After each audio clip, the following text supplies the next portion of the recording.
WhatsApp 'ਤੇ power ਬਣਾਉਣ ਲਈ ਔਰ ਇਹ ਮਾਸ਼ਾਅੱਲਾ ਪੂਰਾ ਇੱਕ ਉਜਮ ਹੈ ਤੁਹਾਡਾ, ਇਹਨੂੰ ਰਜਾਉਣ ਲਈ ਕੀ ਖੁਰਾਕ ਹੈ?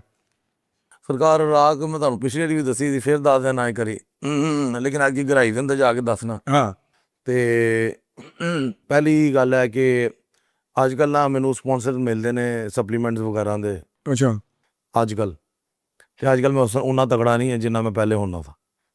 ਇਹ ਮੈਂ ਪਹਿਲੇ ਦੱਸਦਾ, ਸਪਲੀਮੈਂਟਸ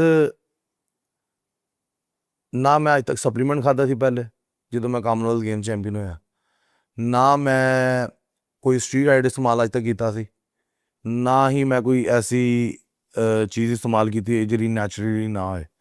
ਮੈਂ ਸਿਰਫ ਨੈਚੁਰਲ ਚੀਜ਼ ਇਸਤੇਮਾਲ ਕੀਤੀ ਹੈ। ਸਾਹਮਣੇ ਵਿਹੜਾ ਜੇ, ਇੱਧਰੋਂ ਦੁੱਧ ਆਉਂਦਾ ਜੇ ਮੇਰਾ, ਅੱਗੇ ਥੋੜ੍ਹਾ ਪਿੰਡ ਮਜ਼ੀਦ ਹੋਰ ਜੋ, ਉੱਥੋਂ ਦੇਸੀ ਅੰਡੇ ਆਉਂਦੇ ਨੇ ਮੇਰੇ, ਆਪ ਵੀ ਬਾਹਰ ਮੁਰਗੀਆਂ ਰੱਖੀਆਂ ਨੇ, ਉਹਨਾਂ ਦੇ ਵੀ ਦੇਸੀ ਅੰਡੇ ਖਾਈ ਦੇ ਨੇ। ਫਿਰ ਉਹ ਤੋਂ ਬਾਅਦ ਤੁਹਾਨੂੰ ਨਾਸ਼ਤੇ ਤੋਂ ਸ਼ੁਰੂ ਕਰਦੇ ਨੇ ਬਤਖ ਦੇ ਅੰਡੇ।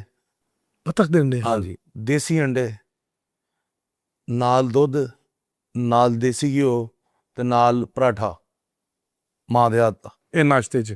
ਨਾਸ਼ਤੇ 'ਚ ਪਰਾਠੇ ਸਹੀ ਤੁਹਾਨੂੰ ਦੱਸਾਂ ਤੇ ਜਦੋਂ ਮੈਂ ਜ਼ਰਾ ਯੰਗ ਏਜ ਦੇ ਹਿੱਸੇ ਦਾ ਮੈਂ ਉਸ ਟਾਈਮ ਜ਼ਿਆਦਾ ਖਾਣਾ ਥਾ। ਉਸ ਟਾਈਮ ਮੈਂ ਤਕਰੀਬਨ 2 ਪਰਾਠੇ ਤਾਂ ਕਨਫਰਮ ਨੇ।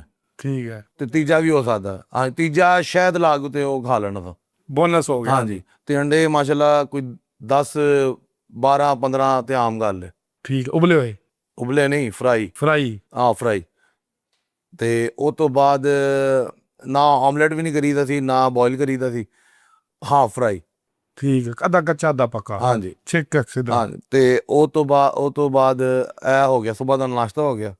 ਫਿਰ ਉਹ ਤੋਂ ਬਾਅਦ ਦੁਪਹਿਰ ਦੇ ਖਾਣੇ ਦੇ ਉੱਤੇ ਆਈ ਜਾਂਦੇ। ਦੁਪਹਿਰ ਦੇ ਖਾਣੇ ਦੇ ਉੱਤੇ ਅਕਸਰ ਜਿਹੜਾ ਵਾਲਾ ਸਾਹਿਬ ਲੋਬੀਆ ਜਿਹੜੇ ਉਹ ਹੁੰਦਾ ਨਾ ਸਲਾਦ ਦਾ, ਹਾਂ, ਉਹ ਉਬਲਿਆ ਪਾ ਕੇ ਲੋਬੀਆ ਵਿੱਚ ਫਲ ਵੀ ਪਾ ਕੇ ਤੇ ਪਿਆਜ਼ ਟਮਾਟਰ ਦੇ ਨਾਲ ਵਾਵਾ ਜਿਹੜਾ ਨਾ ਉਹ ਰਾਜਮਾ ਉਹ ਸਾਰੇ ਕੁਝ ਪਾ ਕੇ ਤੇ ਉਹ ਇੱਕ ਸਲਾਦ ਜਿਹਾ ਬਣਾ ਕੇ ਦਿੰਦੇ ਰੈਡ ਬੀਨਸ ਬਣਾ ਲਏ ਬੇਸਿਕਲੀ ਹੈ। ਤੇ ਉਹ ਜਿਹੜਾ ਨਾ ਚਮਚ ਦੇ ਨਾਲ ਇਹ WhatsApp ਉਹ ਡੋਂਗੇ ਦਾ ਸਾਈਜ਼ ਵੀ ਦੱਸਾਂ ਥੋੜਾ। ਇਹਨਾਂ ਕੁ ਤੇ ਹੋਣਾ, ਉਹਨੂੰ ਬੰਦਾ ਚਮਚੀਆਂ ਮਾਰ ਥੱਕ ਜਾਂਦੇ, ਉਹ ਮੁੱਕਦਾ ਨਹੀਂ ਸੀ। ਯਾਨੀ ਇਤਨਾ ਵੱਡਾ ਡੋਂਗਾ? ਹਾਂ, ਇੰਨਾ ਵੱਡਾ ਡੋਂਗਾ। ਠੀਕ ਹੈ। ਤੇ ਰੋਜ਼ ਦਾ ਐ ਨਹੀਂ ਕਿ ਇੱਕ ਦਿਨ ਖਾ ਲਿੱਤੇ ਤਾਂ 7 ਦਿਨ ਭੁੱਲ ਗਏ, ਨਹੀਂ, ਰੋਜ਼ ਬਿਲਾ ਨਾਗਾ ਚੀਜ਼ ਚੱਲਦੀ ਹੈ। ਖਾਣੀ ਹੈ, ਇਹ ਤੋਂ ਬਗੈਰ ਟ੍ਰੇਨਿੰਗ ਨਹੀਂ ਹੋਣੀ। ਠੀਕ ਹੈ। ਫਿਰ ਉਹ ਤੋਂ ਬਾਅਦ ਆਈਓ ਟ੍ਰੇਨਿੰਗ ਤੋਂ ਪਹਿਲੇ ਵੀ, ਜਾਣ ਤੋਂ ਪਹਿਲੇ ਅਕਸਰ ਪਹਿਲੇ ਕਿਉਂਕਿ ਵਾਲਾ ਸਾਹਿਬ ਦੀ ਨਿਗਰਾਨੀ ਬਿਲਕੁਲ ਰਹਿੰਦੇ ਸਾਂ ਤੇ ਜੋ ਕਹਿੰਦੇ ਸਨ ਉਸ ਤਰ੍ਹਾਂ ਕਰਨੇ ਤਾਂ ਹੁਣ ਜ਼ਰਾ ਥੋੜ੍ਹੀ ਆਪਣੀ ਵੀ ਸੈਂਸ ਮਾਰੀ ਦੀ। ਠੀਕ ਹੈ। ਤੇ ਉਹ ਕਹਿੰਦੇ ਸਨ ਦੁੱਧ ਪੀ ਕੇ ਜਾਣਾ। ਠੀਕ ਹੈ। ਸੁਬਾਹ ਜਦੋਂ ਟ੍ਰੇਨਿੰਗ ਕਰਨ ਜਾਈਦੀ 5 ਵਜੇ ਨਾ, ਤੇ ਗਰਮ ਦੁੱਧ ਪੀ ਕੇ ਜਾਂਦੇ ਸਾਂ। ਕਿਤਨਾ? ਤਕਰੀਬਨ 1 ਮੱਗਾ। ਜੱਗ ਹੁੰਦਾ ਜੀ ਐਡਾ ਜਿਤਨਾ? ਨਹੀਂ, ਉਹ ਸਾਡਾ ਜ਼ਰਾ ਗੁਲਾਈ ਫੈਲਾ ਵੀ ਵੱਡਾ। ਠੀਕ ਹੈ। ਪਤਲਾ ਨਹੀਂ ਸੀ ਉਹ, ਵਾਹਵਾ ਏਡਾ ਸੀ। ਉਹ ਤੁਸੀਂ ਲਾ ਲਓ ਕਿ ਅੱਧਾ ਕਿਲੋ ਤਾਂ ਹੋਣਾ ਹੀ ਹੈ, ਅੱਧਾ ਕਿਲੋ ਦੁੱਧ ਹੋਣਾ। ਤੇ ਉਹਦੇ 'ਚ ਸਰਦੀਆਂ 'ਚ ਅਗਰ ਹੁੰਦੇ ਆ ਤੇ ਉਹਦੇ ਦੇਸੀ ਘਿਓ ਤੇ ਨਾਲ ਹਲਦੀ ਪਾਈ ਗਈ ਹੈ। ਅਗਰ ਗਰਮੀਆਂ ਨੇ ਤੇ ਉਹ ਸਿਰਫ ਗਰਮੀਆਂ ਨੇ ਤੇ ਸਿਰਫ ਗਰਮ ਕਰਕੇ ਦਿੱਤਾ ਜਾਂਦਾ ਕਿ ਤਾਂ ਕਿ ਮਿਹਦਾ ਜਿਹੜਾ ਨਾ ਜਿਮ ਤੋਂ ਜਦੋਂ ਵਾਪਸ ਆਈਏ ਤੇ ਸਾਫ਼ ਹੋਈਏ। ਠੀਕ ਹੈ। ਫਿਰ ਉਹ ਤੋਂ ਬਾਅਦ ਸ਼ਾਮ ਨੂੰ ਵਾਪਸ ਆਈ ਜਾਂਦੇ। ਸ਼ਾਮ ਨੂੰ ਜਿਹੜਾ ਨਾ ਜਾਣ ਤੋਂ ਪਹਿਲੇ ਦੁੱਧ, ਫਿਰ ਆ ਕੇ ਫਿਰ ਦੁੱਧ ਸਭ ਤੋਂ ਪਹਿਲੇ, ਫਿਰ ਉਹ ਤੋਂ ਬਾਅਦ ਖਾਣੇ ਦੇ ਵਿੱਚ ਆਈਓ ਤੁਸੀਂ ਕੀਮਾ, ਇੱਕ ਚੀਜ਼ ਇਸਤੇਮਾਲ ਹੁੰਦੀ ਸੀ, ਕੀਮਾ ਪਿਆਜ਼ ਟਮਾਟਰ। ਉਹ ਚਾਹੇ ਅੱਧਾ ਕਿਲੋ ਮੇਰਾ ਹੈ, ਅੱਧਾ ਕਿਲੋ ਭਰਾ ਦਾ ਹੈ, ਇਹ ਨਹੀਂ ਕਿ ਬੱਕਰੇ ਖਾਈ ਜਾਂਦੇ ਸਨ, ਉਹ ਇੱਕ ਹਿਸਾਬ ਹੁੰਦਾ ਅੱਧਾ ਕਿਲੋ। ਤੇ ਉਹਦੇ ਵਿੱਚ ਹੁਣ ਅਸਲ ਗੱਲ ਸਮਝਣ ਵਾਲੀ, ਉਹ ਕੀਮੇ ਦੇ ਨਾਲ ਕੀ ਹੁੰਦਾ ਸੀ, ਉਸ ਕੀਮੇ ਦੇ ਨਾਲ ਮਿੱਖਾਂ ਕੱਢੀਆਂ ਹੁੰਦੀਆਂ ਸਨ, ਨਾਲ ਯਖਣੀ ਹੁੰਦੀ ਸੀ। ਯਖਣੀ ਦੇ ਅੰਦਰ ਕੀਮਾ ਹੁੰਦਾ ਸੀ। ਟੇਸਟ ਬਿਲਕੁਲ ਨਹੀਂ ਹੈ, ਟੇਸਟਲੈਸ ਹੈ। ਨਾ ਨਮਕ, ਸਿਰਫ ਨਮਕ ਤੇ ਕਾਲੀ ਮਿਰਚ, ਨਾ ਮਿਰਚ ਮਸਾਲੇ, ਕੋਈ ਟੇਸਟ ਨਹੀਂ। ਤੁਹਾਡਾ 2-3 ਚਮਚਿਆਂ ਤੋਂ ਬਾਅਦ ਦਿਲ ਘਬਰਾਉਣ ਲੱਗ ਜਾਂਦਾ। ਇਹ ਕੀ ਖਾਣਾ ਪਿਆ? ਮਤਲਬ ਕੀ ਖਾਣਾ ਪਿਆ? ਤੋਂ ਬਾਅਦ ਜਾਣਾ ਕਿੱਥੇ ਵੇ, ਕਿਹੜੀ ਦੀਵਾਰ ਦੇ ਟੱਕਰ ਮਾਰਨੀ ਜਾ ਕੇ।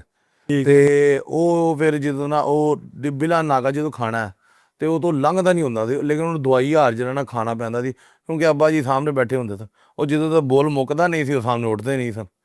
ਉਹ ਫਿਰ ਅਸੀਂ ਪੂਰਾ ਖਾ ਕੇ ਮੁਕਾ ਕੇ ਤੇ ਫਿਰ ਹੀ ਪਸੀਨੇ ਆ ਰਹੇ ਹੋਣੇ ਤੇ ਫਿਰ ਜਨਾਬ, ਫਿਰ ਉਹ ਤੋਂ 2 ਘੰਟੇ ਬਾਅਦ ਉਹਨਾਂ ਨੇ ਫਿਰ ਜਨਾਬ ਕੋਈ ਠੰਡੀ ਸ਼ੈ ਦੁੱਧ ਫਿਰ ਠੰਡਾ ਕਰਕੇ ਦੇ ਦਿੱਤਾ ਤਾਂ ਕਿ ਹੁਣ ਜੋ ਚੀਜ਼ ਖਾਧੀ ਵੀ ਹੈ ਉਹਨੂੰ ਹੁਣ ਪਹੁੰਚਾਉਣਾ ਵੀ ਹੈ। ਤੇ ਉਹ ਫਿਰ ਠੰਡਾ ਕਰਨਾ, ਫਿਰ ਉਹ ਜਿਹੜੀ ਕੱਢਦੇ ਸਨ ਸਾਡੇ ਵਿੱਚੋਂ, ਉਹ ਫਿਰ ਸੁਬਾਹ 5 ਵਜੇ ਉਠਾ ਕੇ ਫਿਰ ਜਿਮ ਲੈ ਕੇ ਜਾ ਰਗੜਾ ਕੱਢਦੇ ਸਨ ਸਾਡਾ, ਉਹ ਸਾਰਾ ਕੁਝ ਨਿਕਲ ਜਾਂਦਾ ਸੀ।